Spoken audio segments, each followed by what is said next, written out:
Good morning, everyone. This is a joint hearing between the House Commerce and Economic Development Committee and the Senate Economic and General Housing Committee.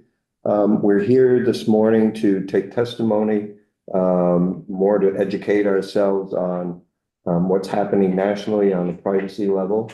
We're not here to discuss any bills, not to have a discussion of pros or cons. We're just here to listen. So appreciate everyone that's here today to testify. And Senator Chair Clarkson, I don't know if you want anything more to add. No, I would just add that the most of the data bills at the moment are in the House. And I know this is maybe a little premature before crossover for us to be joining, but seldom are a number of experts in this field gathered. And so we really took advantage. This is a consumer protection issue that we care enormously about, all of us. And so it's, this opportunity we couldn't turn down. We apologize for only being able to join for the first hour and a half, but we only have 3 hours of work a day. So we have to turn to our other bills after an hour. So we certainly, thank you. We appreciate you joining us this morning. Oh, we're delighted. Thank you. So I think our first presenter will be Neil Richards. Good morning, Neil. Good morning. So if you would state your name, affiliation, and continue on with your testimony. Absolutely, it'll be my great pleasure. So good morning, members of the Vermont General Assembly. My name is Neil Richards, and I'm delighted to have the opportunity to talk to you this morning about privacy law and privacy reform, which are topics that I've studied extensively for the past 25 years. I'm currently the Koch Distinguished Professor of Law at Washington University in St. Louis, where I've worked for almost 25 years. Here I co-direct the Cordell Institute for Policy in Medicine and Law, which is a center that's focused on the issues of health and human information policy that I understand are on the legislative agenda in the great state of Vermont this session. I'm the author of dozens of articles and 2 books on privacy, including Why Privacy Matters, published in 2022 by Oxford University Press. And I've also testified or otherwise offered my expertise on privacy in many high-profile cases and hearings, including serving this summer as the court-appointed Consumer Privacy Ombudsman in the closely watched 23andMe genetic data bankruptcy. And my role there, appointed by the bankruptcy court and by the Justice Department, was to articulate the public interest in data protection. I am not a lobbyist. I am not being paid to be here today, and the views that I express are my own, and they're not those of my university necessarily or of the center that I direct. What I'm here to do is to share what I've learned studying privacy for the last 30 years, since the early days of the internet, from deep study of the interdisciplinary academic literature on privacy, which is a field that I helped to create. My views are also shaped by the fact that my 19-year-old son Declan is a Vermonter. He's a sophomore at Middlebury, and his plans are to remain in Vermont and teach English in a high school after graduation. I love this state, and I want to help you make good decisions to protect the privacy of your constituents in ways that also build the consumer trust that Vermont businesses need to thrive in the long term. And these are hard and important questions. I'm grateful this body is interested in exploring them, in doing something meaningful about them, and in doing the right thing, which is not necessarily the easy thing, which would be to do nothing or to follow the herd of other states. So I want to try to help this morning by offering some high-level observations based upon my study and research about privacy law, and about privacy reform. Now, I understand that my colleagues who are following me this morning, and you have a world-class group of thoughtful scholars and other experts speaking to you today, that they'll be going into greater detail, but I want to offer 3 points to kick us off. First, I'd like to explain why, in my opinion, why privacy matters. Second, I'll explain why the research suggests that we need better privacy laws.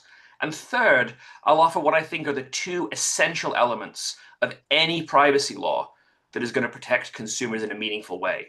And these elements are first, substantive consumer protections, and second, meaningful remedies. So first, why does privacy matter? So as I explain at length in my book and some of my other work, privacy matters because information about people, you and me, confers power over those people.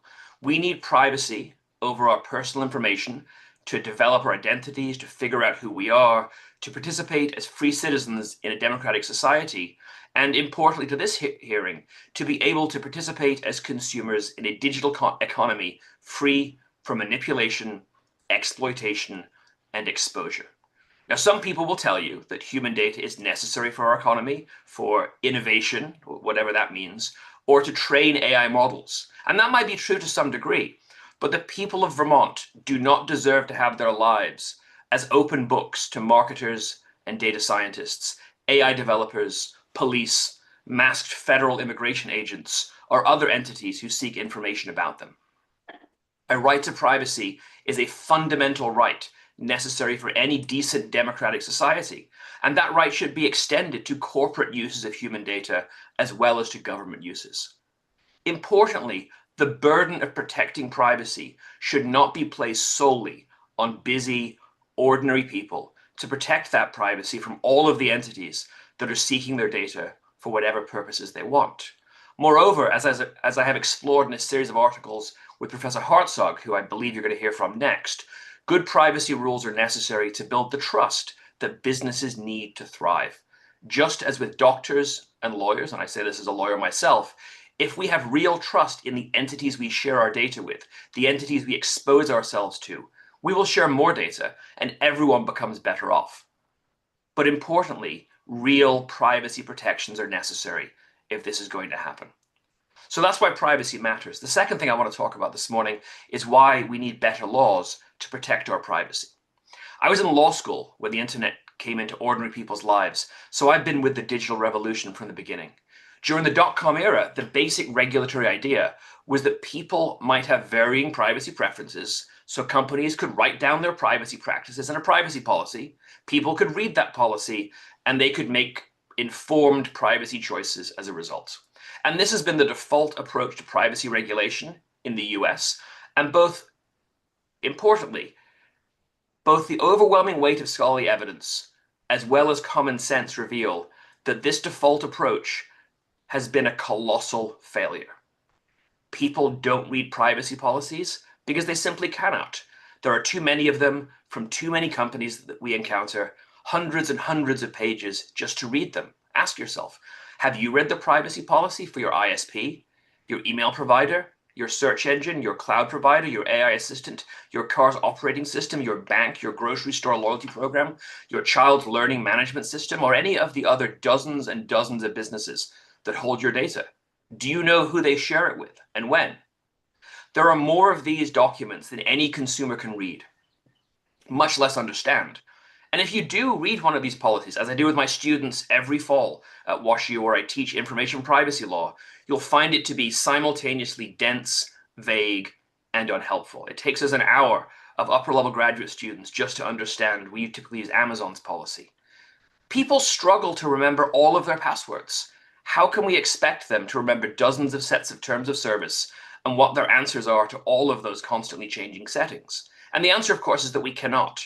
And that this form of regulation that is called in the privacy community notice and choice has been a catastrophic failure, offering the fiction of protection over a practical reality that would give consumers the ability to run roughshod, that would give companies the ability to run roughshod over the privacy of every Vermonter. Now, other states have passed so-called, quote, comprehensive privacy laws, but most of the ones that have been passed to date have made the problem worse by merely rubber stamping industry practice and rubber stamping the failed regime of notice and choice. The obligation to protect privacy should be placed on the powerful companies that collect, process, and often sell vast amounts of personal data, rather than on the harried individual consumers who are just trying to live their lives and get on with their days. Vermont, I think, can do better. In fact, I think Vermont can be a leader in this area. What we need is a privacy law that sets reasonable rules of the road for businesses using our data. And we don't have that yet in the United States, which is shameful. The only advanced democracy in the world that doesn't have a comprehensive privacy law. So let me be clear, if the past 25 years of one privacy and security scandal after another have taught us anything, it's that companies cannot be trusted to safeguard our data without some reasonable rules of the road. Just as we don't trust motorists to drive cars safely without speed limits and traffic signs, we don't trust lawyers with unregulated access to our secrets. We don't trust doctors or direct-to-consumer genetic testing companies with unregulated access to our medical data. And we don't trust banks with unregulated access to our money. In addition, and importantly, good regulation and innovation in the public interest are not inconsistent. While we can certainly debate how much regulation and what kind is appropriate, having no new regulations at a time of rapid change that we are in right now would be a disaster. And if innovation is as magical as industry says it is, it can still do great things while respecting the policy choices of the people's elected representatives. In this way, the necessity required by reasonable regulation has been and should continue to be the mother of invention, rather than the unregulated pursuit of profit for its own sake. Good regulations take dangerous or disloyal business practices off the table, and they give companies incentives to compete by serving their customers better, rather than by competing on who can make the most money exploiting them and their data. And this brings me to my third and final point this morning.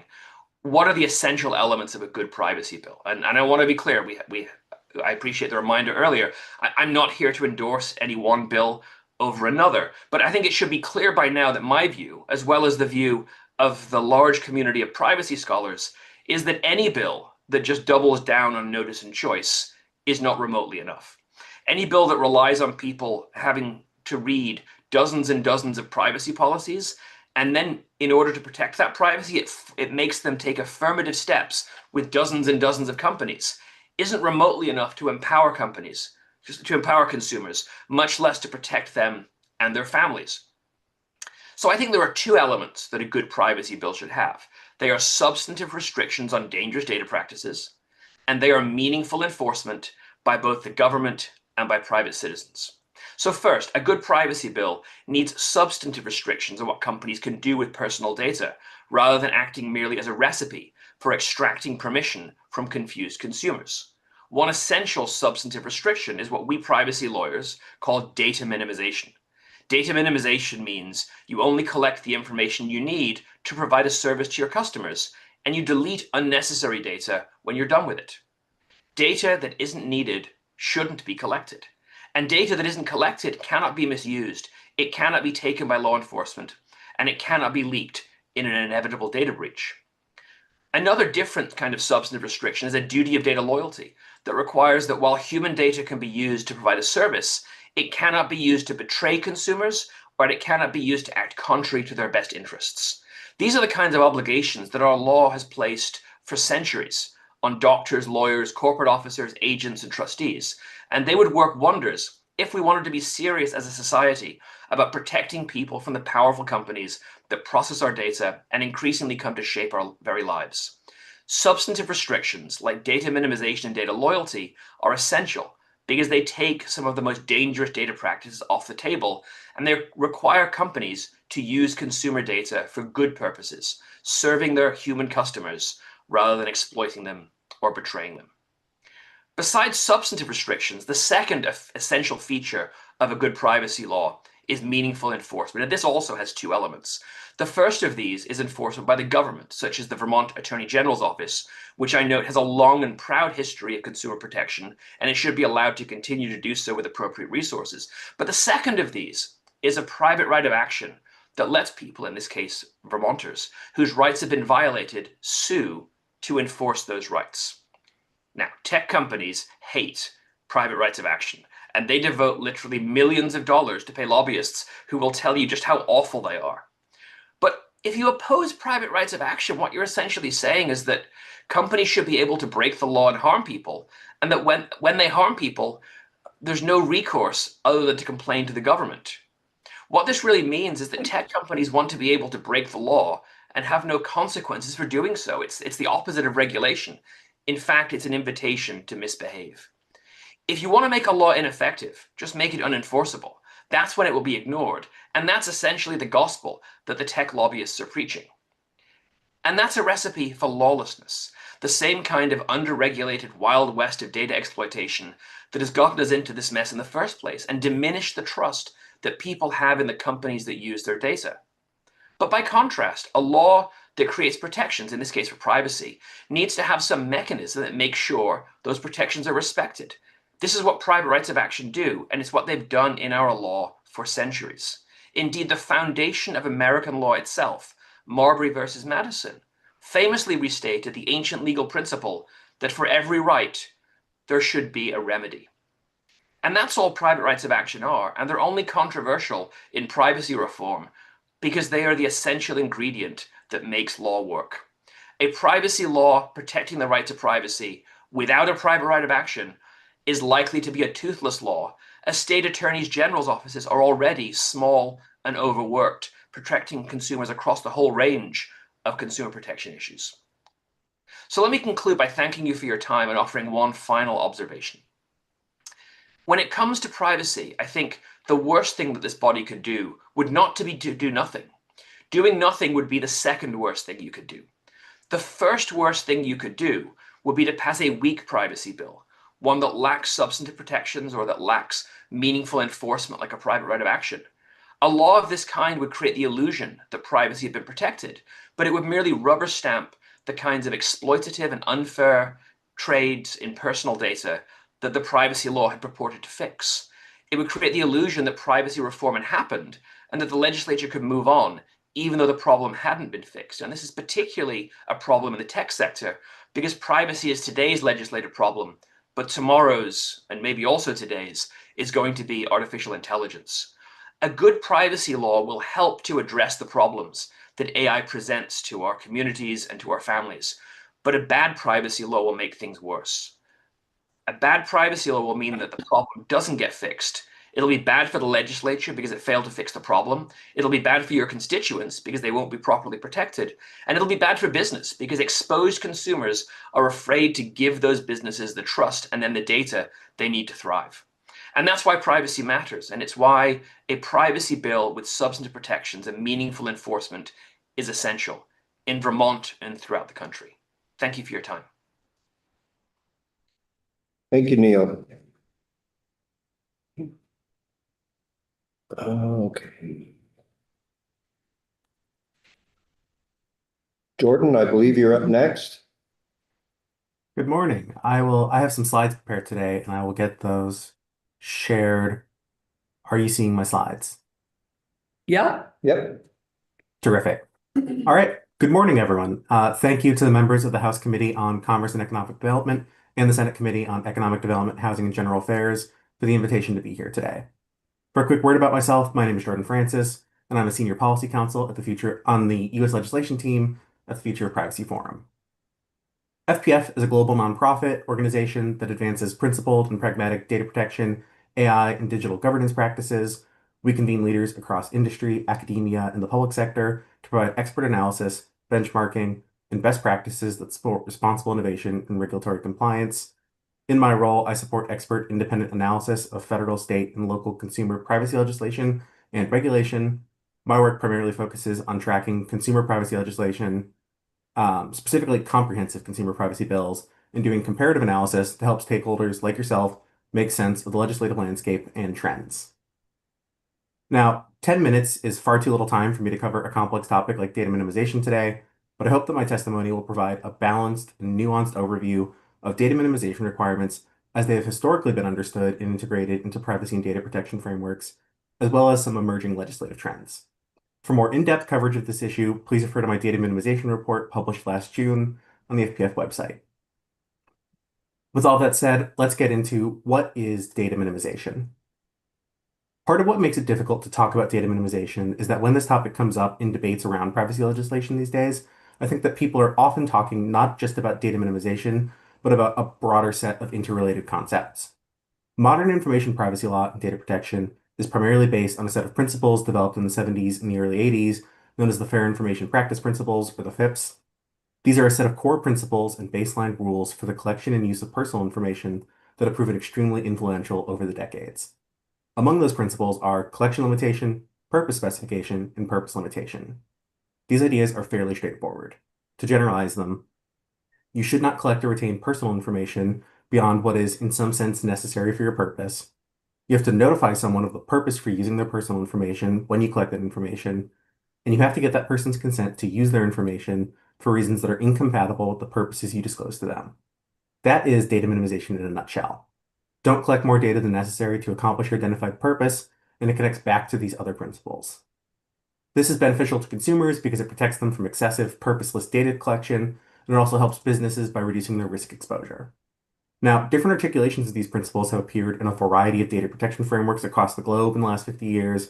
Just to quickly highlight a few international examples, the OECD's privacy guidelines, which were developed in 1980 to support cross-border data flows, include these principles and prove to be very influential in incorporating these principles into privacy frameworks around the globe. More recently, the Asia-Pacific Economic Cooperation Privacy Framework from 2015 also includes articulations of these principles. I don't want to focus on these, they're just examples that these principles have spread around the world into numerous privacy frameworks. The European General Data Protection Regulation also includes data minimization as one of several core principles under the law, and the GDPR provides that personal data shall be adequate, relevant, and limited to what is necessary in relation to the purposes for which they are processed. I want to emphasize that all of this may sound very straightforward, but a lot of significant compliance work has to happen behind the scenes to make data minimization work. Data minimization is an ongoing process that requires mature data governance, including audits, mapping, and oversight. In practice, organizations have to maintain current inventories of their personal data that they collect, use, retain, and share, and continuously assess whether that data remains adequate, relevant, and reasonably necessary for the specific disclosed processing purposes. This process also requires data mapping to identify the systems that process personal data, document internal and external data flows, and support accountability through documentation of processing purposes, retention schedules, data classification by sensitivity, and conducting impact assessments to identify and weigh risks. Data minimization also extends to your vendor relationships, where controllers have to ensure through contracts and oversight that vendors process data only as instructed and don't retain or repurpose data beyond what is necessary. Technical safeguards also play a role in all of this. Some people might tell you that privacy just means collecting less data. Responsible data use benefits many people, and data minimization is fundamentally about whether the collection, use, retention of data extends beyond what is necessary to accomplish a legitimate purpose. And there are a number of technical safeguards that can factor into that calculus, including things like differential privacy, use of synthetic data, homomorphic encryption, or different anonymization, pseudonymization, and de-identification practices. In short, data minimization is a continuous, behind-the-scenes accountability process, and one that must remain responsive to evolving technologies, business practices, and shifting risks. Looking now specifically at the states, because this is the focus of my work, data minimization has become a very hot topic in privacy legislative debates in recent years. I think that if you're someone who's a privacy advocate, data minimization is very much a natural rallying cry. Data minimization means less data collection. That's very intuitive. And if you're on the opposite end of the spectrum and you're concerned about potentially disrupting innovation and economic activity, it might sound like a threat to long-standing business practices. I'm here to provide a nuanced analysis that contrasts the different proposals floating around so that hopefully you are better equipped to understand data minimization's role in privacy if and when people come to you in support of one framework or another. This is an interesting and fast-developing area of state privacy law, so I'll be covering how the states are approaching this issue. Now, since 2018, 19 states have enacted comprehensive consumer privacy laws, and this has led to what I would argue are 3 distinct data minimization standards across the states. First up, we have what most states have done. And I'll note quickly that actually several states, including I believe Iowa, Rhode Island, and Utah, do not have general data minimization requirements in their comprehensive privacy laws, but 14 of those states have enacted some version of the rule that I have on the slide now. A controller must limit its collection of personal data to what is adequate, relevant, and reasonably necessary in relation to the purposes for which that data is processed as disclosed to the consumer. And this language is actually very similar to what we saw earlier in GDPR. Now, the operative requirement here is a disclosed purpose. What you can collect is based on what you're telling the consumer. I've taken to calling the standard procedural data minimization because it fundamentally is about the steps that a controller has taken more so than about the data or the purpose itself. And for data controllers, the standard provides a lot of certainty and control. If a type of data processing is necessary for your business, you can collect it and process it as long as you're adequately disclosing it. And this standard, I will note, has come under some criticism as being less privacy protective because there isn't a substantive backstop preventing a controller from over-disclosing and collecting data that a consumer may not necessarily expect in the context of their interaction. There are some natural checks and balances to that, but I won't dig deep into it in the interest of time. Now, that is what 14 states have done. California has taken a slightly different approach. The statutory language under the California Consumer Privacy Act is actually fairly similar to what I just described, but I'd like to move right into the CCPA regulations that were published in 2023. Under the regulations, a business's collection and use of personal information has to be reasonably necessary and proportionate to achieve the purposes for which the personal information was collected or processed. That sounds like data minimization as it's been understood and applied for decades. Be consistent with your stated purpose at collection. But the regulations further provide that the purposes for which personal information was collected or processed must be consistent with consumers' reasonable expectations. And this is a very interesting evolution to me. How do you figure out what a consumer would expect? Well, the regulations provide a handful of factors, including the relationship between the consumer and the business, the type, nature, and amount of the personal data in question, the sources of the personal information, the disclosures that are being made to the consumer, and the degree to which a consumer would be aware of involvement by other parties in the data processing, including service providers. This is distinct from the procedural data minimization standard that I shared just a few slides ago, because the disclosures that a business makes to a consumer are relevant but not dispositive. There's also an inquiry into the nature of the data itself, the relationship between the parties, and what a consumer would perceive. And I will note that this was interpreted for the first time in an enforcement action last year in a case involving publishing on a health website and article content for advertising. Moving on to our final data minimization framework in the States, Maryland added yet another standard when it enacted the Maryland Online Data Privacy Act in 2024. That law shifts data minimization requirements from focusing on the disclosures being made to the consumer and instead looks at the nature of the product or service being offered. A controller must limit their collection of personal data to what is reasonably necessary and proportionate to provide or maintain a specific product or service requested by the consumer to whom the data pertains. And for sensitive data, that's even stricter. A controller has to limit not just their collection, but also their processing and sharing of sensitive data to what's strictly necessary to provide or maintain a specific product or service requested by the consumer. Now, depending on how these requirements are interpreted, this could be a significant departure from what a majority of states have done so far. Like with California's reasonable expectation standard, it appears to be an intentional shift towards a privacy framework that tries to align data collection more with consumer expectations than with the disclosures and notices being made. And I've taken to calling this Maryland-style rule substantive data minimization. And I want to be clear that that's not a value judgment. I'm not here to say that substantive data minimization is better than procedural data minimization. I think it's a helpful description for it to understand how the rule functions. Because the key consideration here is the purpose for which the data will be used in the context of that consumer relationship. And I do think that this is sort of different than how data minimization has been understood historically, because this requirement is actually telling you the purposes for which you can collect personal data. Now, Maryland's law takes a novel approach to data minimization, and it introduces a number of important questions that I explore in depth in that report that I highlighted at the start of my slides. When is personal data reasonably necessary to provide a product or service? What about strictly necessary? What's the difference between those standards? How much deference does a controller get to define its own product or service and assert what it believes to be necessary? Does necessary mean essential? Does it account for business need like profitability? What makes a product or service requested? Does clicking an I agree box count? If so, have you just reinvented consent from the ground up? How does this affect advertising? What does it mean for product development and research? What does it mean for AI model development? I think these are all interesting questions, and we have to wait to see how this is going to play out. I will flag that recently the Maryland Attorney General's office released FAQs on the law, and it included a question about how to interpret these requirements.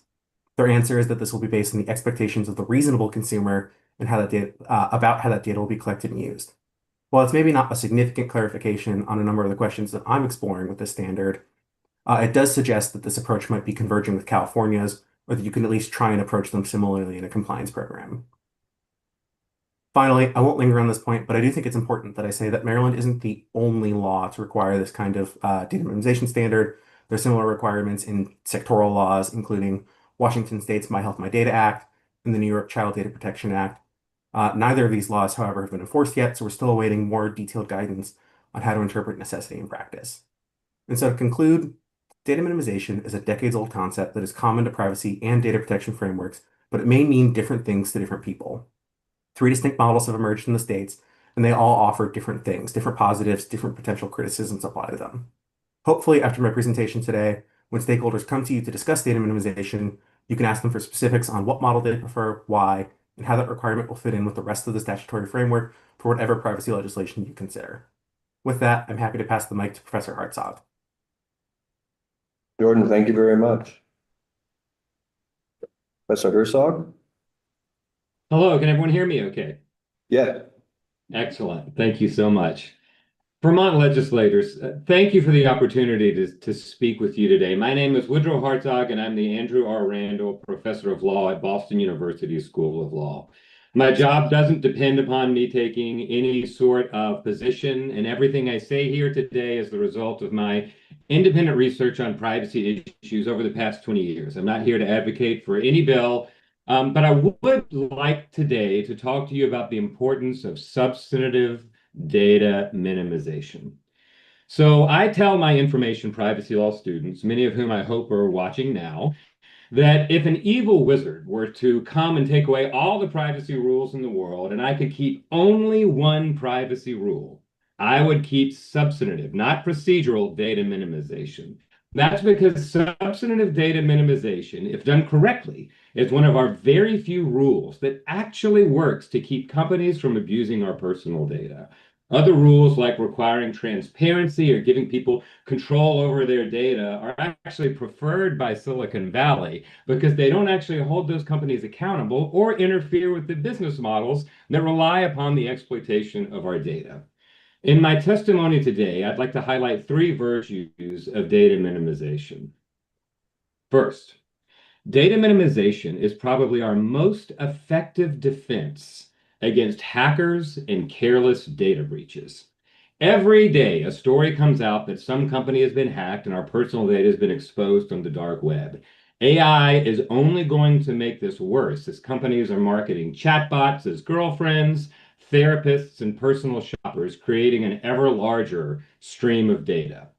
Big tech companies are going to want access to every part of our lives and our minds. And without data minimization rules, all of that data is just going to sit there, creating the most tempting honeypot for hackers.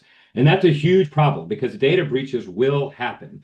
A former director of the FBI once famously said there are only two types of companies, those that have been hacked and those that will be hacked. But a great thing about data minimization is that it reduces the amount of data that is collected and stored, which is great because data that does not exist cannot be hacked. Data minimization embraces this very simple truth to give us that reality. It is a foundational pillar of every data security framework on Earth. A second virtue of data minimization is that it saves us from the impossible burden of protecting our own privacy, as Professor Richards said, and gives us a way out of the I agree button hell that no doubt you encounter every single time you visit a website or download an app. And don't even get me started on the cookie banners. Silicon Valley loves to make protecting privacy our problem. Of course, they dress it up a little by saying that they're putting us in control of our data, but that's just another way of dodging responsibility for their own data practices. Putting customers in control of their privacy is a fancy way of saying if a company violates your privacy, then it's your own fault for letting them do it because you were the one that agreed to it. Now, I don't have to tell you that no one can possibly ever read all of the terms in privacy policy. One famous study estimated that if you were to read every privacy policy on every website that you encounter throughout the year, then it would take you 76 workdays. And this was in 2012. We're much more connected now than we ever have been.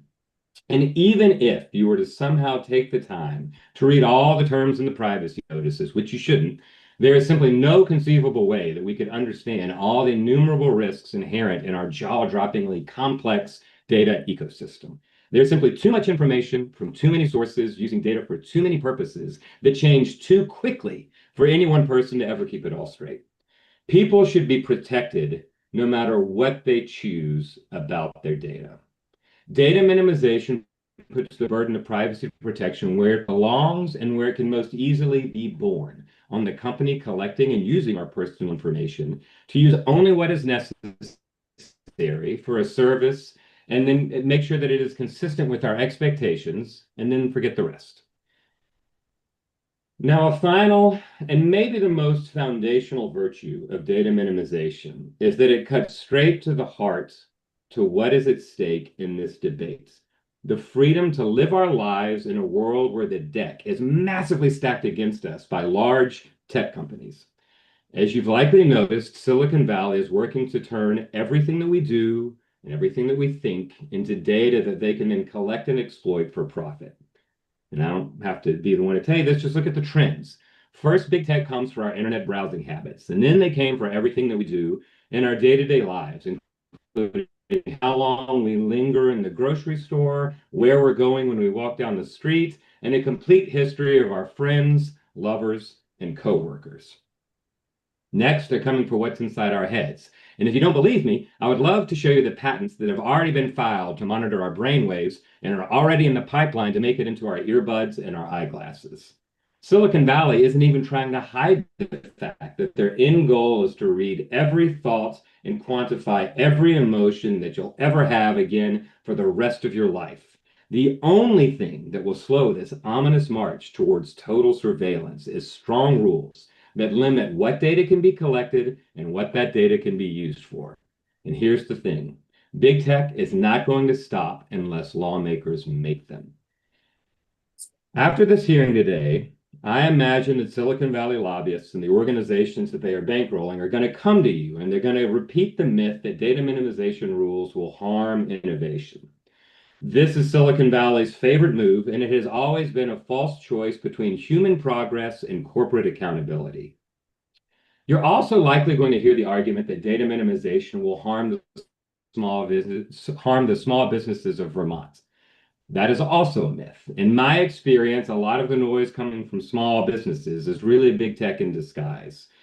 I'm hoping later today that you will hear more about the fact that surveillance-based targeted advertising doesn't really work as promised. And on the whole, it isn't good for either consumers or small businesses.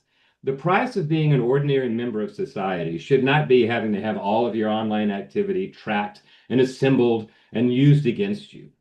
More importantly, even if it is true that small businesses can make marginal gains by using behavioral targeting, which is debatable, I think, these meager efficiencies stand to be wiped out by the massive advantage that big tech companies gain with behavioral advertising in order to target and thus siphon off those same consumers elsewhere online.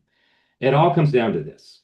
The businesses of Vermont will never have more data or a greater ability to target users than large tech companies.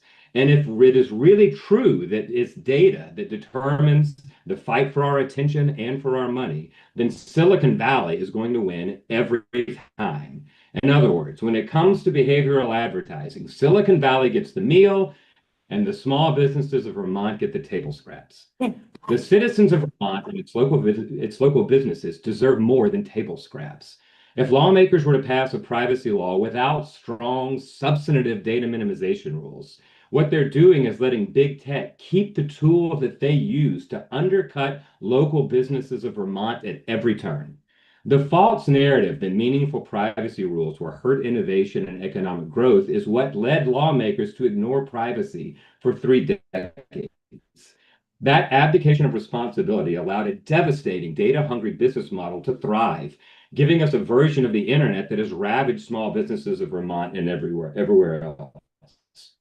And I have to be honest, I think it takes some nerve for Silicon Valley to come out and claim that they're fighting for small businesses, when what they are really doing is fighting to keep the tool that ensures that local businesses will never be able to compete with big platforms.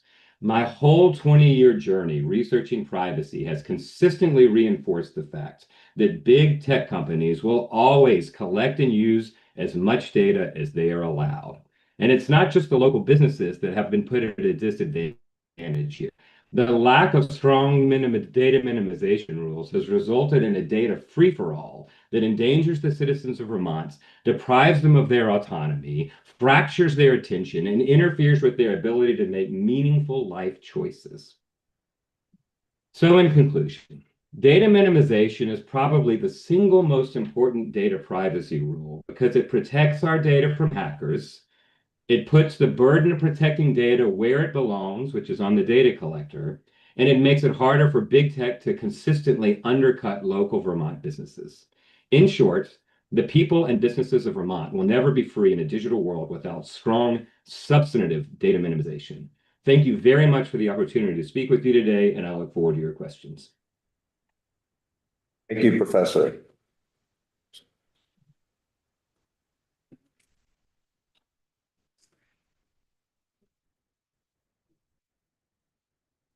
So next up is Bob Hedges. In person. In person. Oh, how exciting. I'm excited. Good morning. My name's Bob Hedges, and I live in Orford, New Hampshire. If you're familiar with Orford, we don't have a grocery store, nor do we have a gas station. So every time we need food or fuel, I come to Vermont. Actually, when I prepared my testimony for today, I was sitting at my kitchen table, looking out the window across the Connecticut River at Vermont.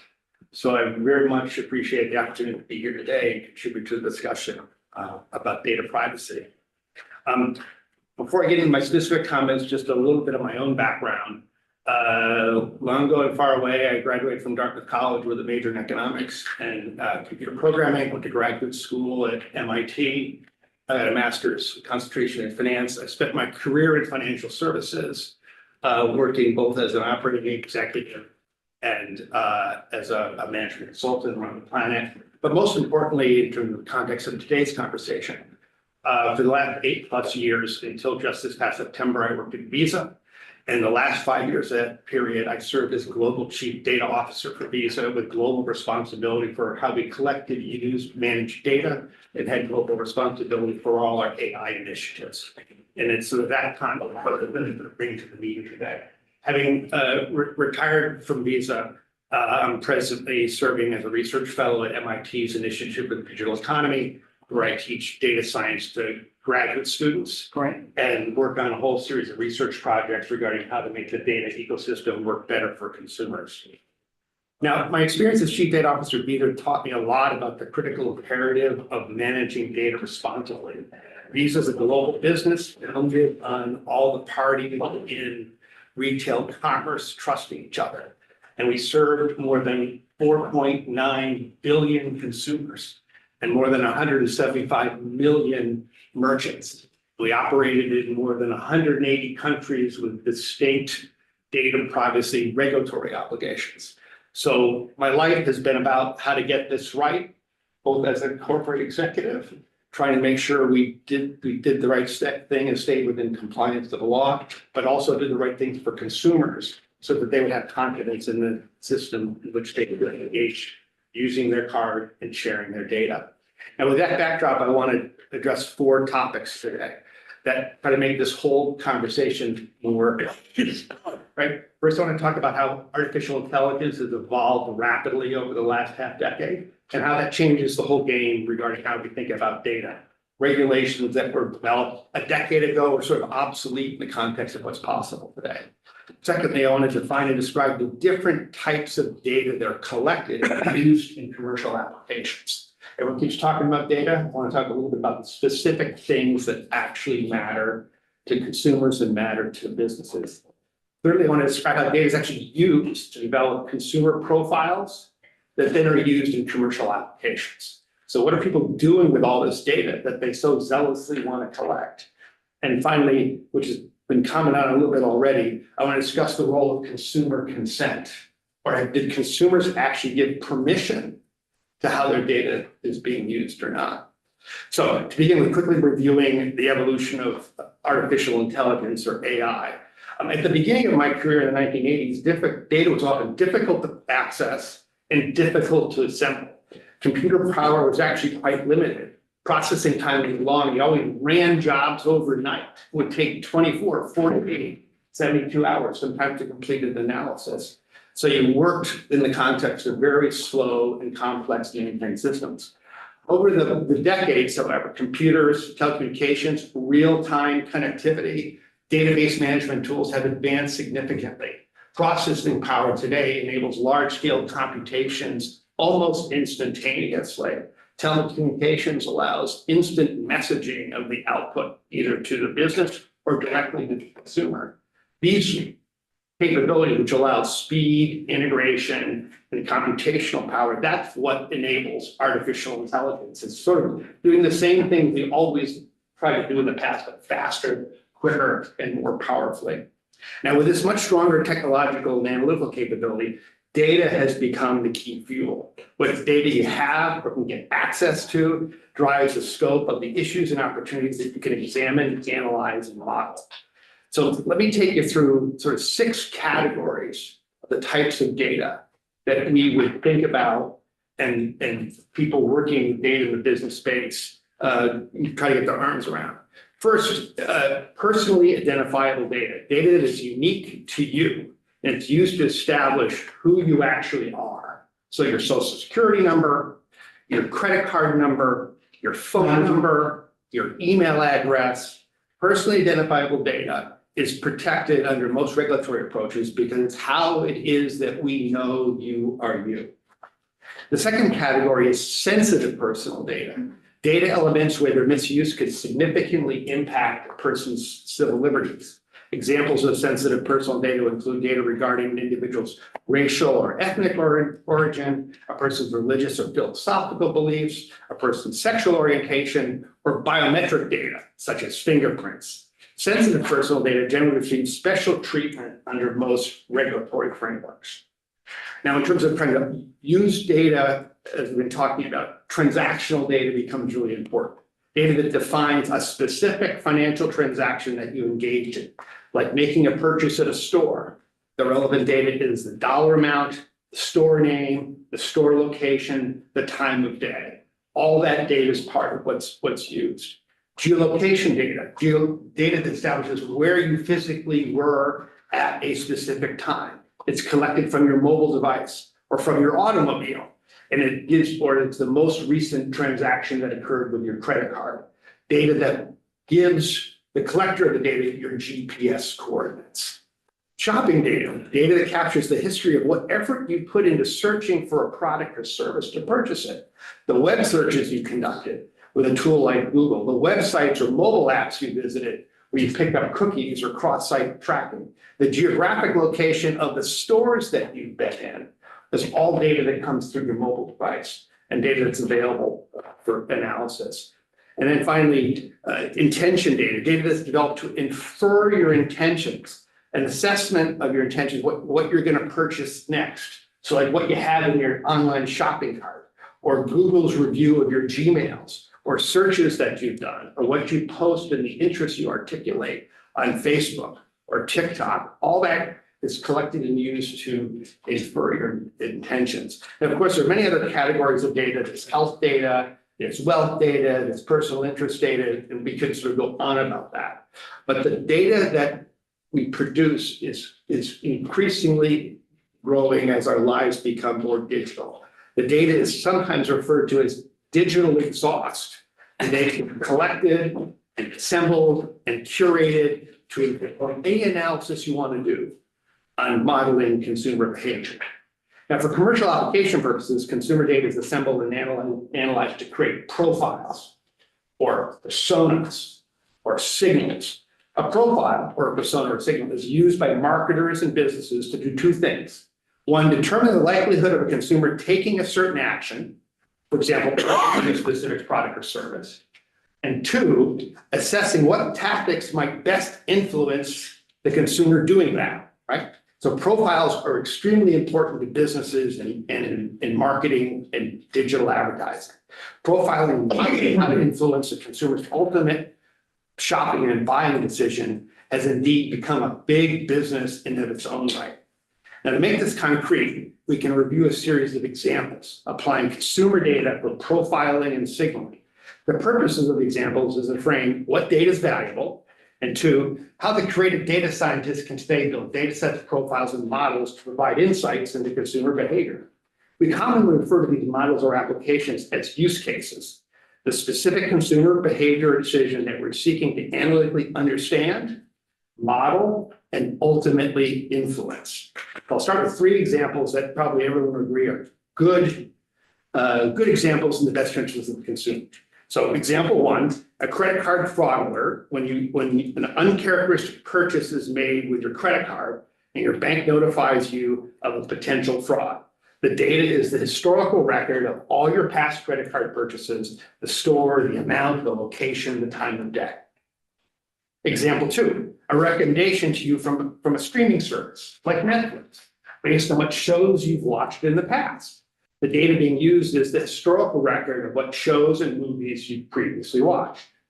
Example number 3, a prompt to you from a restaurant or delivery app, consider reordering items that you've ordered in the past to speed up the ordering process.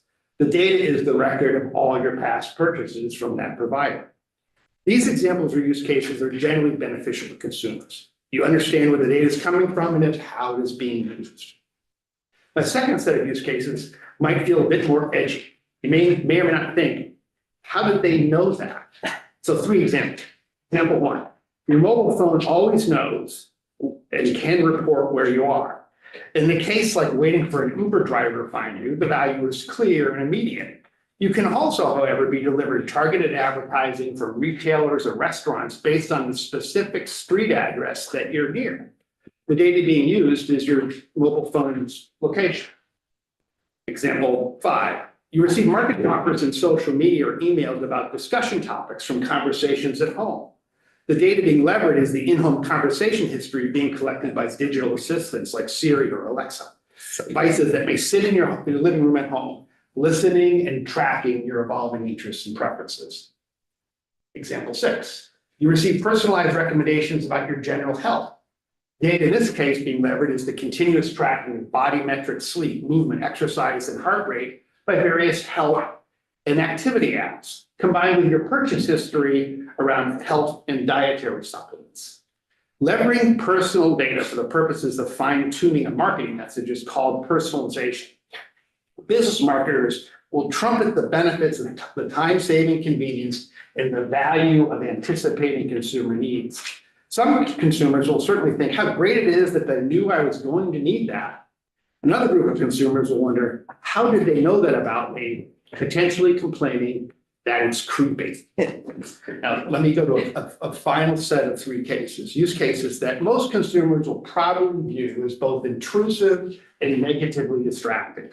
Example 7, you start receiving age-specific advertising for products for your children, even when you've made a point of not sharing online any detailed information about them. The data being used is an inference model results based on your online shopping behavior, historical purchases and mobile phone location data, suggesting that you have children in specific age categories. It can all be modeled and inferred. Example 8, advertising that you receive via email and social media feeds reflecting the app usage and online search activity of your TH children on their own mobile devices. The data being used is your children's inferred interests, with you being inferred based on your data that you're actually their parent, right? And finally, example number 9, the price you pay for items you purchase online varies versus what others pay for the same item. The data being used is an inferred price sensitivity indicator based on your overall shopping history and past purchases that indicate that you are or are not prepared to pay more for specific products. Retailers may be inferring your shopping savviness, your price sensitivity, or even your intelligence based on past shopping behavior and pricing their product accordingly. We are actually looking at a bill in the Senate on surveillance pricing, Okay, so which will ring for those of us who heard this. great. So you may well have seen the December New York Times article on a recent study conducted by Groundwork Collaborative and Consumers Reports on how Instacart, the online grocery shopping service, was using dynamic pricing models to vary the price charged to consumers for grocery items. In the specific study, eggs were being priced differently across consumers based on profiles or signals developed regarding those consumers' price sensitivity. If consumers were viewed as price sensitive, they would charge the standard rate. If consumers were thought to be price insensitive, Instacart would charge more. Instacart was varying the price charged to consumers based on data-informed profiles of how price sensitive any individual consumer was believed to be. As a result of the data-informed consumer profiling, the price charged for eggs could upwards vary 10 to 20% for non-price sensitive consumers. An explicit increase in the cost of the item based on past behavior data of the consumer. The practice of varying price based on real-time characteristics of a market or consumer is called dynamic pricing. If dynamic pricing can be applied to eggs, Just imagine if it could be applied across your full grocery shopping list. Now, importantly, the ability to apply dynamic pricing is a direct result of consumers not being able to control who gets their shopping and purchase data and what they're allowed to do with it. The idea that one grocery bill is higher than it needs to be because AI models are suggesting to retailers that they can charge more is a bit troubling. Now, until recently, and we talked about this up front, the technological capacity and real-time processing required to do this didn't exist. But in the era of AI, you're definitely able to sort of make those real-time calculations and adjustments. And so if you haven't yet read the New York Times article about this study, or you can get the study itself, you should definitely take the time to do so. Now, today's reality is that with the advancements in computing, real-time connectivity, and data accessibility, the use cases to which data can be applied for insights into consumer behavior are essentially unbounded. In sharp contrast, the constraints from regulation and how data can be collected and used remain very limited. The existing regulatory limitation on the use of consumer data is framed by whether or not consumers given permission or consented, it's frequently referred to, for their data to be collected and used in specific use cases. Unfortunately, what should be a simple concept, have you given your permission or not for a specific use case, has here in the United States been allowed to become complicated with unfriendly jargon and legal concepts. The predominant global approach in consumer consent is opt-in, where the consumer is explicitly asked to affirm they want to share their data and for a stated purpose. Opt-in is used in Europe, the UK, Canada, Brazil, Japan, South Africa, South Korea, India, and even China, as well as many other countries. In contrast, the US primarily follows an opt-out approach, where data collection is permitted by default, as long as the consumer is somehow notified and given some means to stop it. Under opt-out, rather than asking for consumers' permission, permission is presumed to have been given. Businesses need only, one, to inform the consumer that the data is being collected, and two, establish a mechanism to stop the collection if so desired. And we're all familiar with like the link deep in the disclosure document to go try and figure out how to stop it. The current opt-out framework in the US places considerable cognitive and administrative burden on consumers. Rather than clearly framing the yes or no data decision, the general practice has been to bury the definition of what data is being collected and for what purpose deep in the terms and conditions of any product, often wrapped in broad legal language, rendering it almost impossible for consumers to make an informed decision. And one experience where literally deep in the terms and conditions, the consumer was giving power of attorney to the data collector to use the data any way that the collector wanted to use it, but it was so deeply buried in the terms and conditions, the consumers didn't even know, right? Unlike opt-in approaches used in many countries around the world, the US opt-out approach requires individual consumers to be their own private investigators and attorneys. Opt-out approach is both inefficient and ineffective for consumers. At Visa, in consumer research we published in 2024, 55% of US consumers reported believing that companies' data use, terms of consent, and privacy policy were primarily written to protect companies' legal interests rather than actually help consumers. What is needed is a system of informed consent using an opt-in approach for all non-essential data collection. Did Visa choose to do that? Yeah, well, we had a very detailed consumer consent process that we applied to every use case that came through, looking for documentation that the specific use case had been approved by the consumer. So yes. So that was would have been a huge marketing advantage, I think, for many consumers, that they knew that you were opt-in rather than opt-out. Yes. I mean, Just saying. yeah. Did they know that though? Did the consumer, I ask anybody in this room, did they know that Visa had that particular approach? Would anybody know it? If you ask, but I mean, Visa's not a direct-to-consumer business, so we work through, I mean, certainly in terms of our. Well, you work through other people and other companies, and do those companies don't have that requirement, do they? They don't have it unless they impose it on themselves. Yeah, so you imposed it on yourselves, and I think what we're curious about is how would a consumer have known that? Because I think many of us in this room would choose to have a visa as a result of that. Right. But anyway, Yeah. we're gonna have questions, I think. Yeah. So unfortunately, there is also not a shared common ethic of what is appropriate in terms of the use of data and what is not. Unlike many professions in the field of data science, there are no institutions that establish conduct standards for data scientists. Contrast how we govern data scientists in the use of data with how other professions govern their members' conduct. All medical doctors commit to the Hippocratic Oath, do no harm. In the financial industry, investment advisors are governed by fiduciary responsibility. One must always act in the best interest of clients. In the legal profession, there's formal professional training and a strict code of conduct. And in various trades, electricians, plumbers, and commercial truck driving, they all have formal licensing requirements. In data science, however, there's no established framework to inform and guide data science professionals about how they collect and use data in the best interest of consumers. Strengthening informed consent and giving consumers real decision rights over how their data is used would be an enormous step forward, but also a project for another day.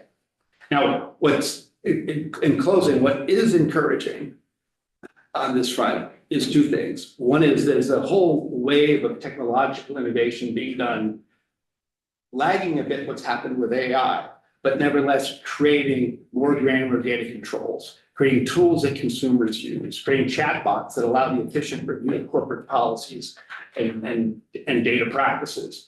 So that with the right encouragement, there's no economic incentive for companies to implement these stricter guidances, right? But with the right regulatory guidance and incentives, there's reason to think we can make the world better. The second reason to be encouraged is that we're having a hearing like this today, where we're just talking about how things actually work and what types of antidotes and changes will be most helpful for the data ecosystem to benefit all the participants. Now, I go over here from Orford, New Hampshire. We've owned a home for 25 years now. And I spend all my time working on these data issues. I'm pleased to have had the chance to be here today. And it's just 5 to 25 to 302 to 62 to get over here. So I'm happy to help in any way as you move forward. Thank you. Thank you. Bob, thank you very much. We have one more presenter, and then committees. And we have time for questions. If there's time, we'll open it up to questions for any of our presenters. Bob? Hey, here I am. Hang on one second, please. I'm having a little bit of video trouble all of a sudden. I'd be the one who would have the video problem, right? Yeah, I'm not able to appear on video. I apologize. But I'm glad to be here. Is it all right if I continue like this? Yes. Okay, great. Well, I just want to explain very quickly who I am and I think what my role is here. My name is Bob Sullivan, and I was a reporter at NBC News for about 20 years. I've been covering technology and society issues for almost 30 years. I've spent the last 10 years of that time working at Duke University as a visiting scholar and also continuing my work as an independent journalist. And I want to go back to my time at NBC News because the story that I have two stories I want to tell today. I feel like that's my role in this panel is to tell a couple of stories. And the first one is about the very first data breach, Choice Point. If you look on my Wikipedia page, if you have spare time today, you'll find that's what I'm known for. It's now 20 years old, so I'm telling old tales. But the important thing about Choice Point is that it was the first data breach that we know about. And the reason it's the first data breach that we know about is because the California State Legislature passed the Data Breach Notification Act. And I happen to be lucky enough that I was following that law as a journalist. And so when these crazy letters started going out to California residents, I knew what they meant and I was able to do the story. And I had that great experience of everybody in the country following my story for a couple of days. But the reason I bring that up is because I think it's important for everyone to realize how important state legislatures can be. I don't think it's an overstatement to say that the original California Data Breach Notification Act is probably the most important law ever passed in the U.S. to enhance cybersecurity. Now, we can debate what's happened over the past 20 years about data breach notifications, but without that law, I don't think we would have passed, I don't think we would have pushed cybersecurity forward anywhere nearly as intensely as we have since then. So the work that you are all doing today is incredibly important, and I honor it, and I'm very glad to be here. The main hat that I wear these days is I am the host of a podcast called The Perfect Scam, which is AARP's weekly podcast where we highlight individual cyber crimes. I'm very proud of the work that we do there. Instead of the traditional true crime stories where you tend to glamorize criminals and say a huckster was clever and stole and got away with millions of dollars worth of crimes, we actually highlight the victims. And so every week, I interview the victim of a terrible internet crime, a woman who thought she was in love with someone and sent $1 million to a criminal or a criminal gang overseas, for example. And the point of these stories is to humanize them. And, you know, we all have that human reaction of how could someone do this? But when you actually talk to these human beings involved in these crimes, you find out well, this woman was married for 52 years.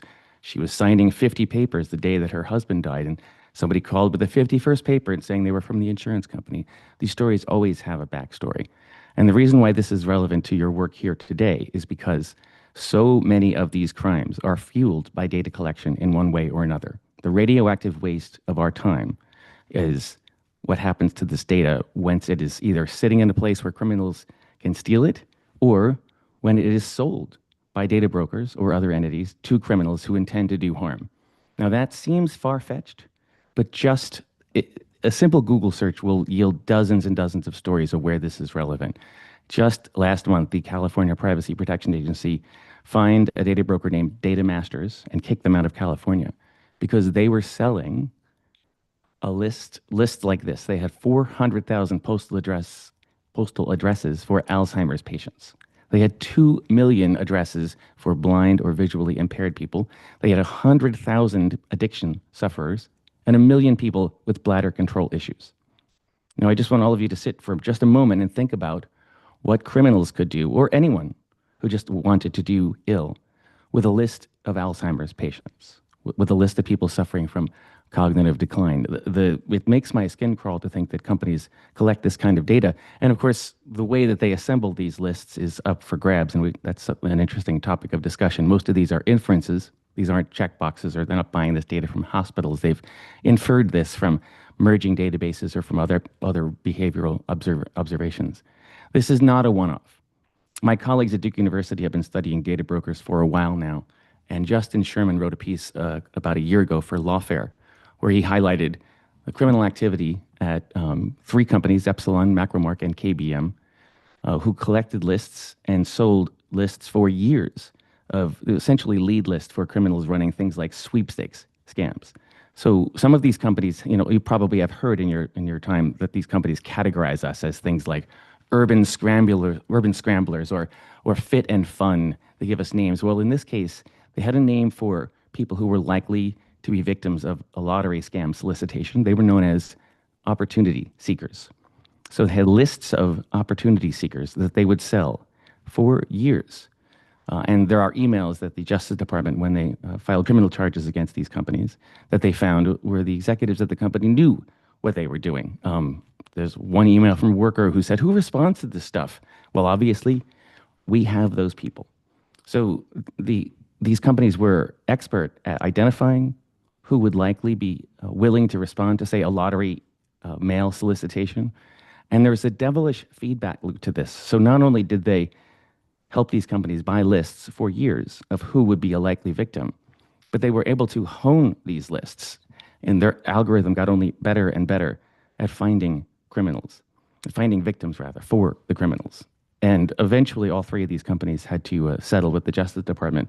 But I just want to point out that when we talk about data collection, what we're talking about is the unintended consequences that come.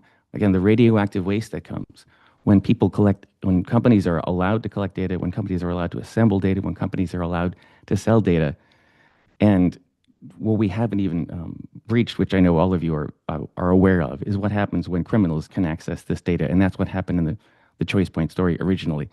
And let me close with this comment about ChoicePoint. When I was lucky enough to get a couple of emails from California consumers saying, I got this letter from this company I've never heard of, ChoicePoint.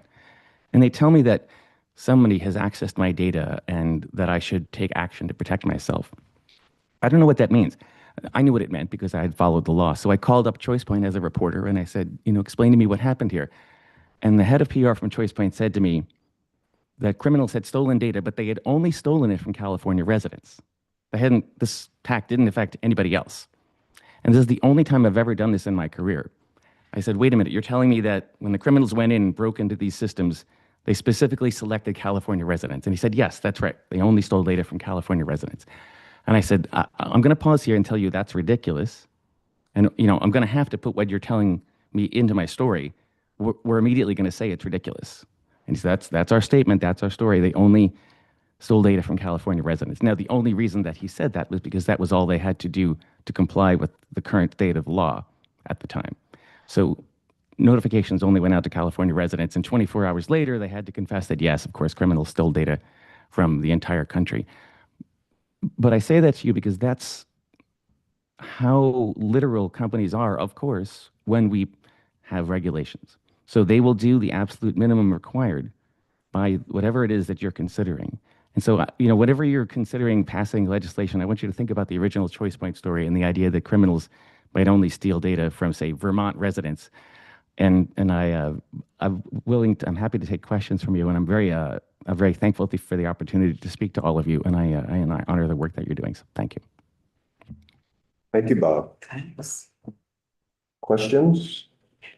Yeah, we have about We have 15 any, minutes for we have, questions. any of our presenters are still here? Anyone have questions? I guess I could just. Yeah, probably. Logistically, I just heard a lot of strong advocacy for different aspects of things that we're considering here today. And I don't see on the website a lot of the testimony, but I did see a lot of the advocates reading scripts. If you'd be willing to provide what you read just for follow-up reference, there's some things I'd certainly like to follow up on, especially Professor Richards, your advocacy for certain aspects of bills before us. It'd be really helpful to just be able to look back and cross-reference the statements that you made in that. Yeah. Thanks, Thomas. That's, yeah. I'd be happy to do that, even to put it in complete sentences in a way that's more accessible. We can work that on and get that to you probably within a week, if that's okay time frame. Yeah, that would be very helpful. We do have one article, I think, that we're posting on our website, the legislating data loyalty that you and Woodrow wrote together. I think we have a copy of that, but I think that's it.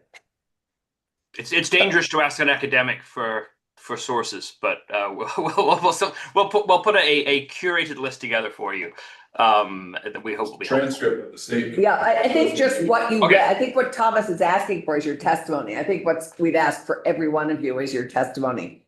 If you could send that electronically to our committee assistants, because that's what we'll be referring to. Randy is it? Just one question. Every time I read a privacy law or a disclaimer or privacy regulation, it is so, in many cases, comprehensive and lengthy and putting people to sleep. How can you convey what's really important to consumers in a way they actually read and can understand? How can you do something that perhaps does not have to be read in detail, that accomplishes what we want to accomplish about real privacy protection and choice without, given all of the regulations that we have both at the federal and state level, is sufficiently comprehensive and perhaps not as legalistic as what we do now? Is there a better way to do it? Professor? And Bob, I think, Bob has an answer. Yeah. Professor Hartzog? So thank you so much for this question. So I don't think there's a way to do that because there's a trap that it's so easy to fall into. You either have all the information in the world and no one can ever read it and possibly understand it, or you abstract away all of the risk and you get a statement that's like, our company collects data for stuff. Right. And that's not helpful at all. And then it again forces the obligation back on the user. This is why substantive data minimization is so important, because people should be protected no matter what they choose. People just want to make choices and live their lives. Like the idea that we should sort of empower people to have control over their data is a broken way of thinking about privacy because it results in the trap that there's either too much or too little information. There is no happy medium because it'll never work at scale, right? Like even if you were to tell someone about this one business, the web of hundreds of thousands of companies that are using your data for hundreds of thousands of purposes will never be explainable. And so what we need are these strong rules that actually don't conceive of what do we need to know to make these choices. The right question is what are the rules necessary so that people can make meaningful life choices unburdened by data privacy risk? And that's what I hope that you take away. And Bob, if you'd come to the table to answer, because I think opt-in is the. Not to debate with another presenter, but Feel free. at Visa, we've done a comprehensive review of corporate data policy language. We actually ran a series of focus groups where we give consumers the disclosures and ask them to rewrite them, and we workshop this in 3 different continents for a period of time. Consumers are looking for the answer to 6 issues. What data element, for what purpose, for how long, who's going to get it, and can you sell it to a third party or not? And if you can boil down the answer to those 5 things, it's easy enough To say yes, no. Say yes, no, yes, no. We actually demoed, developed, prototyped a user interface on a mobile device so that you could answer those questions and decide whether or not the data should be used or not. Outside the United States, there's lots of appetite for that because it aligns with regulatory obligations. Inside the United States, there's much less interest because the corporate view is that it's not necessary to do that because it's not mandated by any law. But the UX consumer communication problem is not a hard one to solve. Yeah, great. Yeah, could I jump in here for just a second, especially now that you can see me? I apologize for that. I just want to say 2 quick things. One is we don't ask people to decide whether or not their toaster is safe or their car is safe. And I feel like we have the question backwards. But the other thing I really think that is often ignored in this discussion is the lack of competition. Yeah. If there were 50 different Instagrams, then parents could decide from among them and based on what privacy choices they do or don't make. But for the most part, there's so much concentration in every one of these products that we buy that we just have to take what's given to us, and that's another issue. Edie? I have a lot to say about what you just said, and I'm going to let that go because our time is pretty limited. And my question is really to Jordan, I think. You had a lot of information about data minimization and the amount of work that companies do when they're trying to keep it to a minimum for what they just need. And so we're a small state. We have, small businesses. We have not a lot of residents, and we're trying to figure out how to have a good law that works for our consumers and for our businesses. And so I'm wondering if you know what the costs are to business when you put minimization requirements on them. Good question. Thank you for the question. I can't speak to any specific costs. I think it's going to matter a lot based on the size of the business, how mature its privacy compliance program is, how many people are doing that work, whether or not it's in a heavily regulated sector, what kind of data governance practices they have in place to begin with. I do think it's extremely contextual. And I will say that my point in raising those ongoing compliance efforts is just to say that all of the data minimization frameworks that I highlighted, all 3 of them, do offer benefits to consumers in terms of reducing data collection, minimizing exposure to unnecessary data collection risks. And that might be different across those frameworks and matter in different contexts. But there is significant compliance work that goes into that. And I encourage you to speak to as many people who are actually doing that compliance work to get a sense of what does that effort take, how many people are doing that work, and what are the maybe technological limitations or challenges that they have in, say, adequate data mapping to make sure that they're appropriately engaging in data minimization.